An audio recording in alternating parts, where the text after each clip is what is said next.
студенческие годы моя дипломная работа была «Птицы родного края».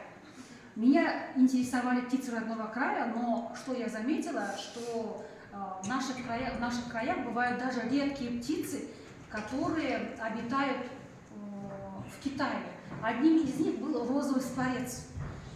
Как раз совпало с тем моментом, когда я работала над своей дипломной работой. Это был розовый скворец, я заинтересовалась и, конечно,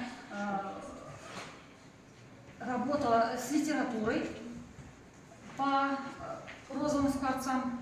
Оказалось, что эта птица перелетает к нам редко из Китая.